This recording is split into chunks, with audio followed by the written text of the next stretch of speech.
There's 5 pillars with Edwards Consulting. It's mental health, physical health, community service, philanthropy, spirituality, and relationships. To run 26.2 miles, you have to run like 300 miles in training. That if you want to get to know people, you have to have deep conversations. But if we really want a good life, we want to be higher up on these certain areas. Welcome to Keep Hustling, where we are going past the why to get to the how.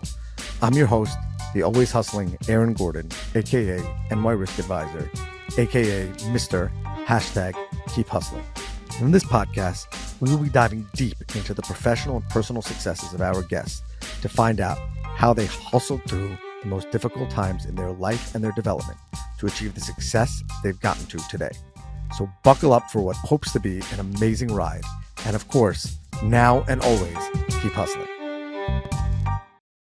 Welcome to Keep Hustling with my guest, Jordan Edwards. Jordan, thank you so much for being here today. Aaron, thank you for having me on. I'm excited about this. I always get nervous when I have another podcast host on the show. Hopefully it'll be fun. And afterwards, you can give me any pointers or just tell me to give up the craft. You know, I always open with a question that relates to background or getting into the hustle or things like that.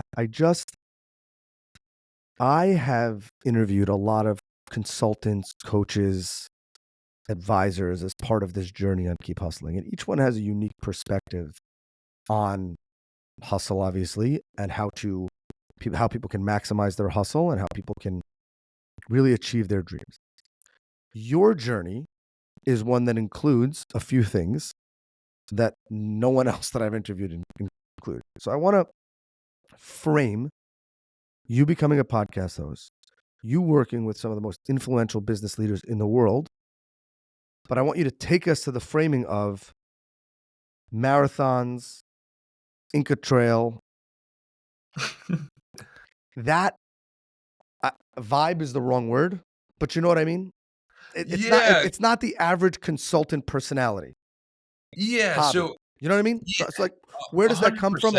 and how does it then get to where you are today? 100%. I think it comes down to which really always helped me is people have this definition of success, and it's working with the biggest partners, and it's making the most money, and it's doing all these things. But as you mentioned to me before, you're like, hey, I have 5 kids. Like, we have family. So we have these different pillars, which really helped me identify what was most important to me. So there's 5 pillars with Edwards Consulting. It's mental health, physical health, community service, philanthropy, spirituality, and relationships. And whenever I think about a goal, I try to include as many of these in that goal as I can. So that's where you get incredible opportunities. Like, for example, I ran the New York City Marathon. Why? Because an opportunity came up. A friend of mine on Instagram said we had some spots. I was like, this would be cool. I go, how do you join the team? He goes, oh, you got to raise $4,000. I go, awesome. So I text my brother because now that's another relationship. So now we're getting connected. And I go, like my brother Zach, I go, you want to be part of this? And he goes, yes, that would be amazing. So now we're raising $8,000 for this New York City Marathon for the Colorectal Cancer Alliance.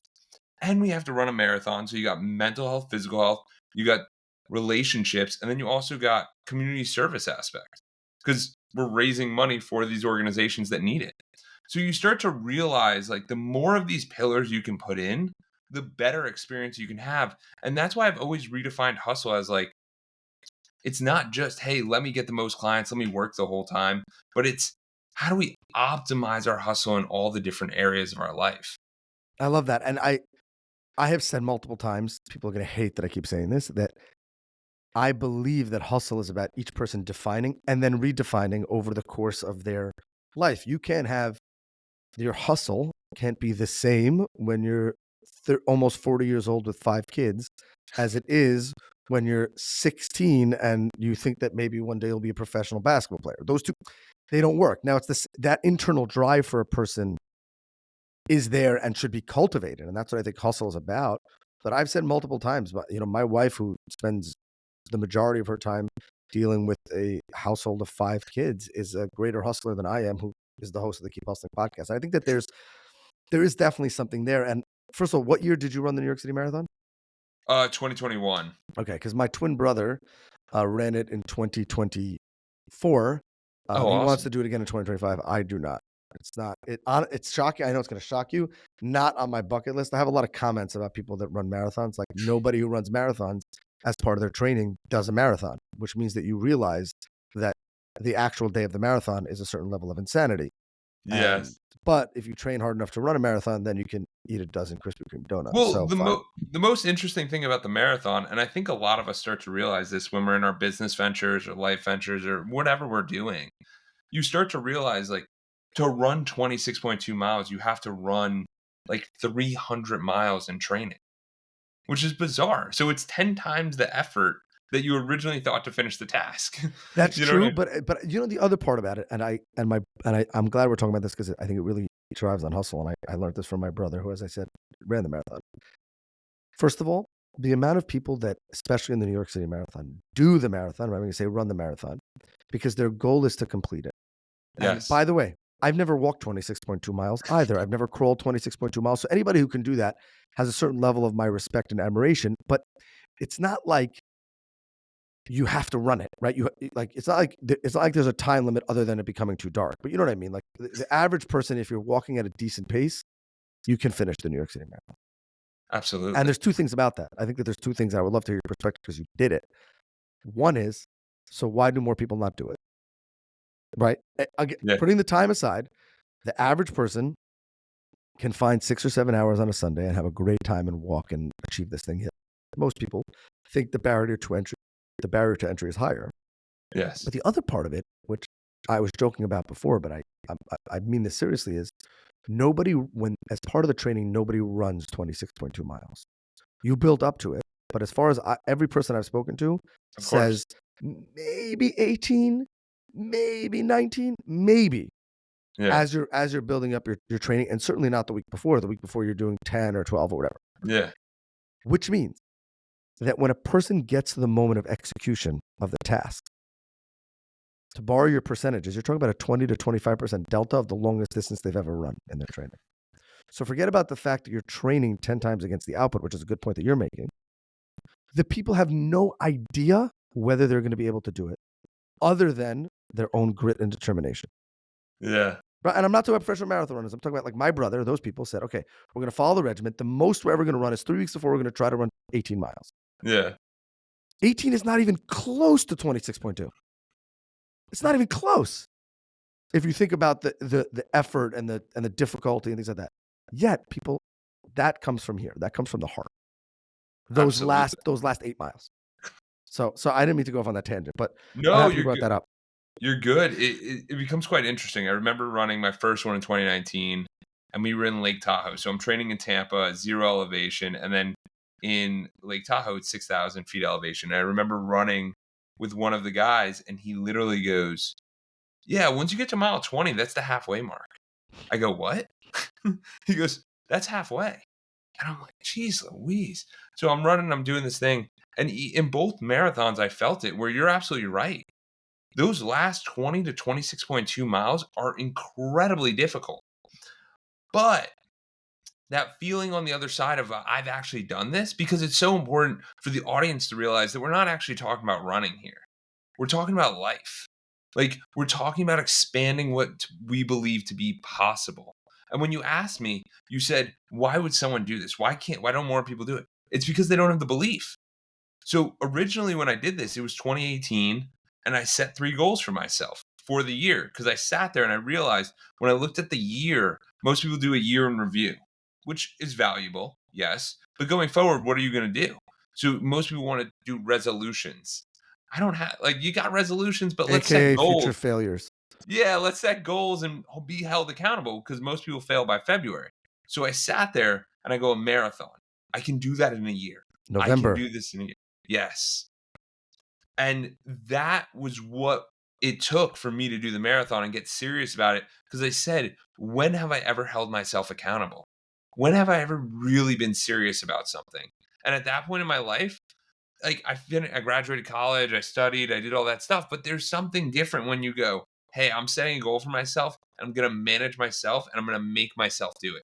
That's where it becomes very impressive, And that's where you become capable. Like even Aaron, you doing this podcast, like you know what I mean? We do it out of our will, but like we start to make decisions and we start to realize like I can do this. And you start to build confidence. And that's and I think that the I was listening my favorite podcast other than of course Clocked In is The Diary of a CEO. And one of the recent guests, I forgot his name. He's the expert on body leanness. He like talks about men being lean. I'm gonna find his name for you right now. Um, his name is Jeff Cavalieri. He's like this Okay. like super fitness guy. Great to have him on this podcast. But anyway, one of the things that he was saying, which really fascinated me and really clicked on the keep hustling thing, which is kind of what you were saying, is that there is a muscle or there's muscle memory for doing hard things. And when the body and the mind and the soul and the heart have done hard things or done things that that it itself thought it couldn't do before, mentally, physically, psychologically, then when the next hard thing comes up, even if it was achieving running the marathon, completing the marathon wasn't just about physically completing the marathon. It's when the mental marathon comes, the project that you need to deliver on, the client that's giving you a hard time, the DIY project that you want to do in your garage. You've proven to yourself that you can do things that you thought you couldn't do before. And therefore, the rubber band expands on what's possible. Yes. And that, I think, is where people often fall short. And what we're trying to do at Keep Hustling is they're not willing to just see what will happen if they stretch it. And if they do, then they'll achieve it and then they'll stretch it again the next day or the next week. And that's where the greatness comes. I 100% agree. And the hardest part is that we're going to face rejection along the way. So so as Aaron was saying, you tell someone you're going to run a marathon, people are going to be like, "No, you can't. No, you can't." No, like then there's some people that say you can do it, but you have to have that mental fortitude of I got this. Or if you don't have that mental fortitude, you're going to need a coach or someone there that's supporting you in your corner saying, "Yeah, we do this all the time."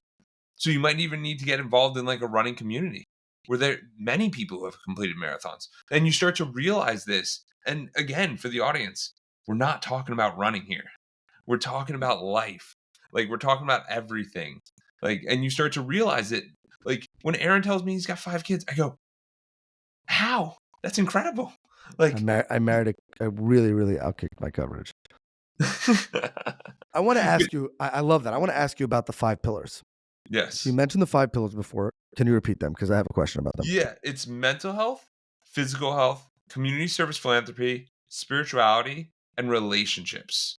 When you meet people for the first time and they want to engage with Edwards Consulting, which is the one that they overlook most? So it's funny. When we started, I was focusing on financial because I wanted to help people with their finances. And I started to realize that if you want to get to know people, you have to have deep conversations. So by going through this, what we end up doing is we ask people their mental health today and then what a 10 might look like in that area if they really want to excel in it.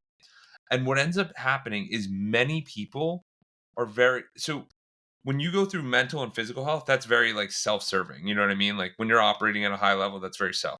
Community service philanthropy is very like outgoing, and most people are like, I don't even know what that is. Like, what does that word mean? Not really, but you know what I mean? They're just like, I haven't even thought about that much. And then spirituality is one where it's a little unique, where it's like, hey, I don't how does that work? Like, where does that connect with me?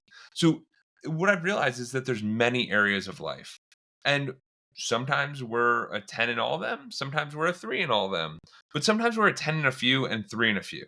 So we have to figure out.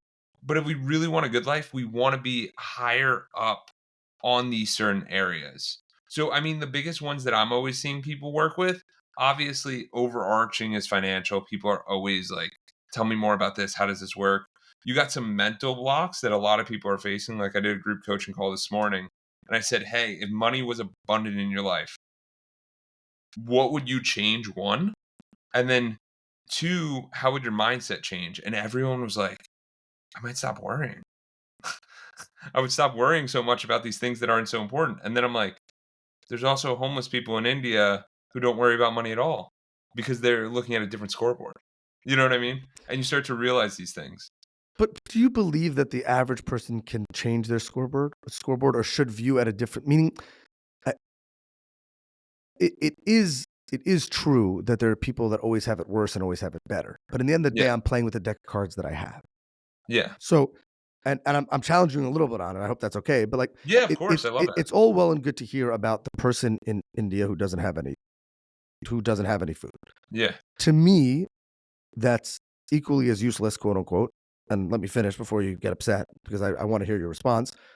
Than comparing me to Jeff Bezos. Meaning, Yeah. thankfully, I'm in a certain position where wealth is not abundant. I still work very hard, but it would be really, really difficult for me not to be able to afford food. It might not be nutritious food, but to be able to, that would be like that would be as unlikely probably than me reaching the level of wealth as Jeff Bezos.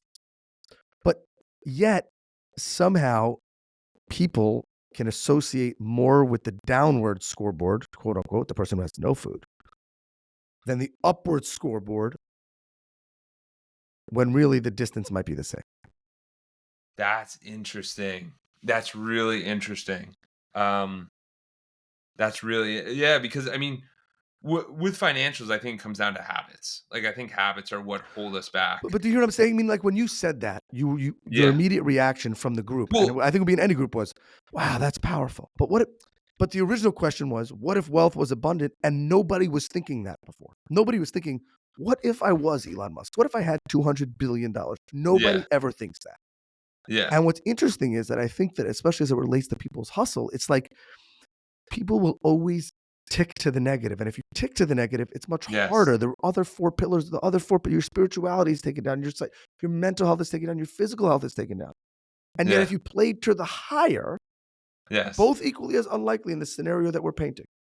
But it If you would speak, make more sense. it, Yes. No, I really like for an example, yesterday I was with my rabbi. He's he's out of Tampa, Rabbi Levi, and he ended up doing this cool thing. He gives me a call and he's like, "Hey, like, come on, I want to show you something." And I'm like, "What's going on?" And usually we're like doing some like religious stuff, and he ends up taking me to Walmart, and he goes, "Look at what I did here," and he got kosher food into Walmart. Now, the reason I'm bringing this up is because his goal was to share. He wanted the community to be able to have authentic kosher food. He's like, there's some, like, you'll probably get this. He's like, there's some BS kosher food, but there's like authentic kosher food from Israel. And like, he's like, I and want there's this to there's be a lot available. of Orthodox Jewish people descending on Tampa these days. So Exactly. So he's like, if I want to make this work, I want to make a community. Now, the crazy thing that happened for him was the Jewish distributor that he got in there called him and he goes, no one's ever gotten us into Walmart before. Like, how did you do that? And he goes, I followed up weekly. And he goes, why? And he's like, because I wanted my community to have this. Now, what ended up happening was his whole goal was to bring accessible food to the Orthodox like people. So he ends up getting it in there. Then he calls other rabbis in other areas of the country. And he goes, go try to bring them into Walmart because they said that they authenticated that brand, like that they got that distributorship in. Finds out every once it gets approved once, it's approved everywhere. So he's like, now these people are going in and like can just get it off the just start ordering it. Like you go to the manager and you say start ordering this. But his big goal was just to help his one community. So it's not about just the food, but it's about he had a big goal for himself, but it was big to him and then it scaled 100x because now it's become accessible to all these people through the one connection he made. that's and because he thought that Walmart wasn't too big of a fish to catch. He didn't realize it. He didn't even have any reference point. But He but just goes, but "This is the food store down the street from me." That's what I'm saying. But had he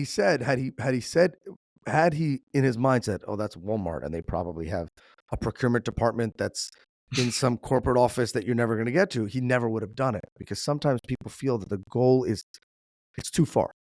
Yes. The dream is too outlandish. And what I feel, especially with this podcast and with this movement that we're trying to create of Keep Hustling, is all you got to do is just shoot for the stars. Everybody fails. I've said Yes. this on multiple episodes.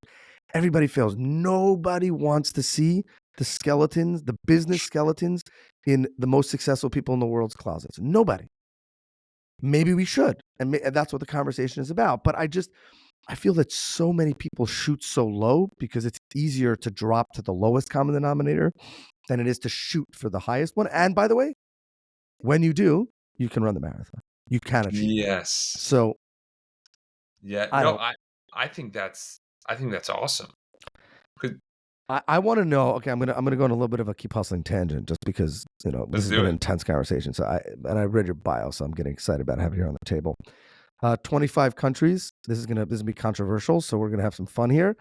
Other than the United States of America, your absolute favorite country to visit and your least favorite country to visit. We're rapid firing these now. Okay, we're gonna go my favorite one, just because I was able to study abroad there, was Italy. And then the one I did not enjoy that much, Here we go. He's nervous. Just so you know, guys. yeah, no, Look at it. it's gonna be All of a sudden, yeah, the no, polished professional it's podcaster. I'm just gonna say, somewhere in the, not South America, but, like, in the, it was, like, one of those cruise ports, and it wasn't for me. It wasn't your vibe. Yeah. Do you feel that it's true? Now we're just gonna have some fun for a few minutes. Do you feel that it's true that what they say about Italian food, that you can eat the pasta and the pizza and you won't feel as nauseating as Oh, you? yeah, yeah, yeah, absolutely. We went for 7 weeks to Europe last year, like, me and my wife, we got married in November, but in Congratulations. March and April, we went to Europe for 7 weeks, and we ate out every single meal, and at home, we eat in every single meal, and we actually lost weight. It I was love that. bizarre. You hike the Inca Trail. Is that true? Why are you Yes, laughing? I'm laughing because It's in your bio. I'm having no, fun with this. I'm laughing because my friend, it was literally because my friend invited me in 2019.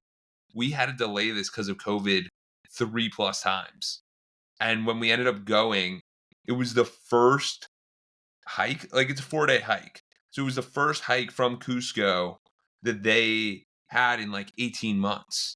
So we would literally hike up, and these people were just so grateful. It was so incredible. They were clapping us in, like, it was amazing. What's the biggest lesson you learned The during those biggest four thing I days? learned from hiking the trail, it was really that, for me, it was that the journey is the destination. Everyone thinks it's Machu Picchu, you can take a bus up there, you can get there in an hour.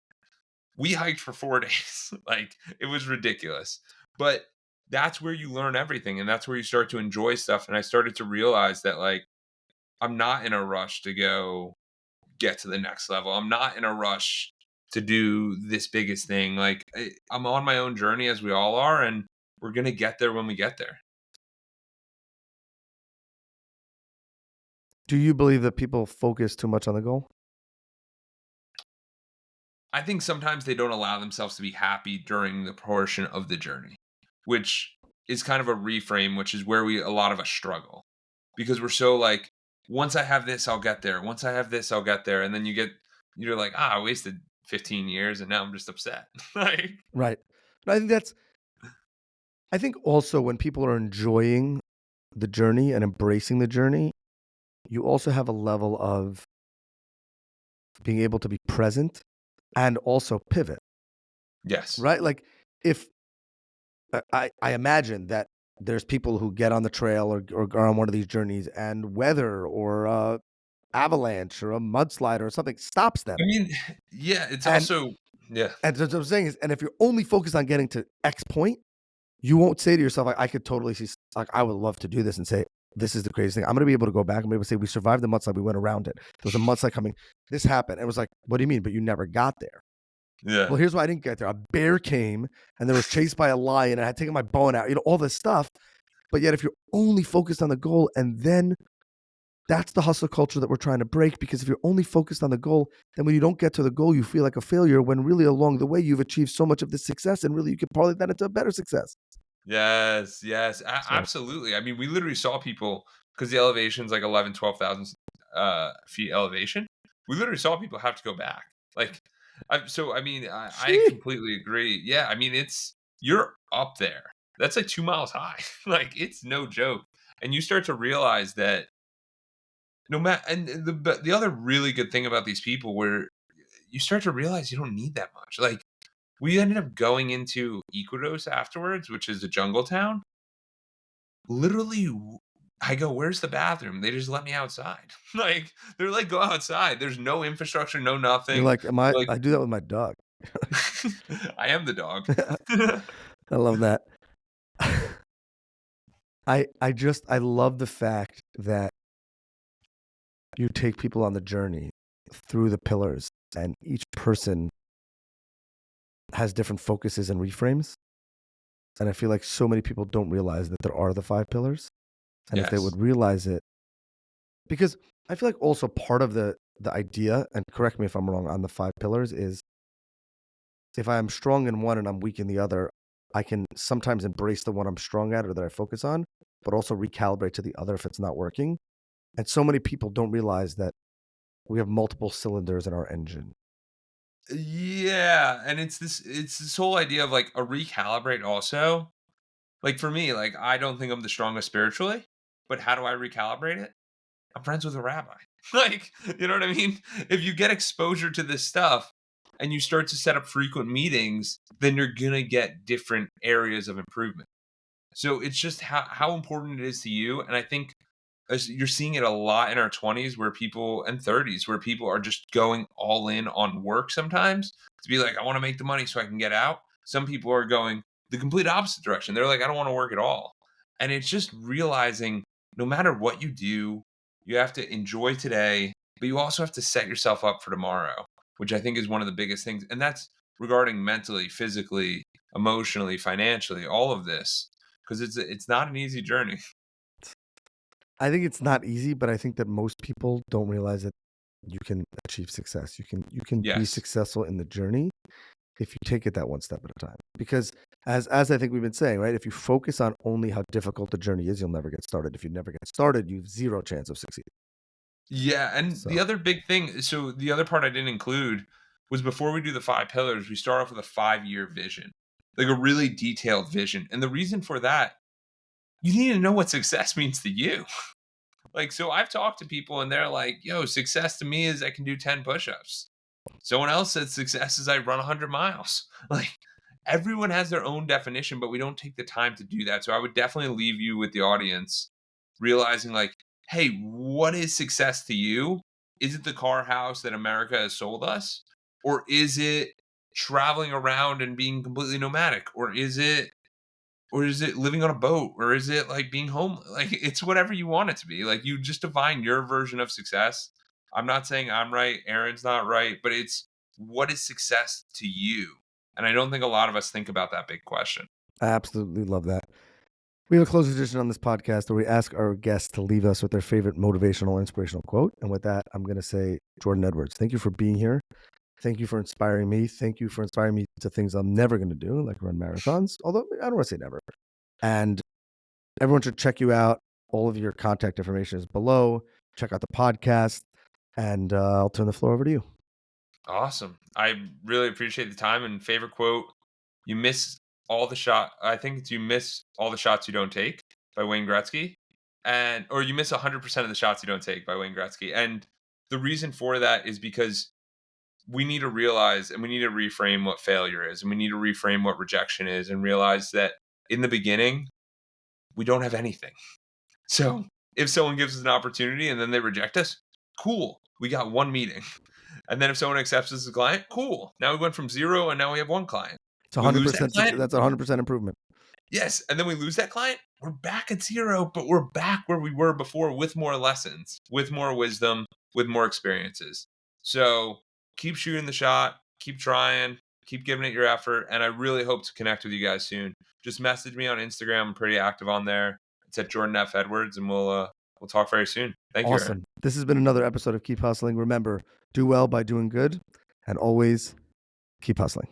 All right, hustlers, that brings us to the end of another fantastic episode. Thank you for listening. Be sure to subscribe to our podcast so you never miss an episode. If you have any suggestions, comments, or even just want to say hello, please feel free to reach out to us on all social media platforms. We are Keep Hustling Pod. Until next time, stay curious, stay hungry, and keep hustling.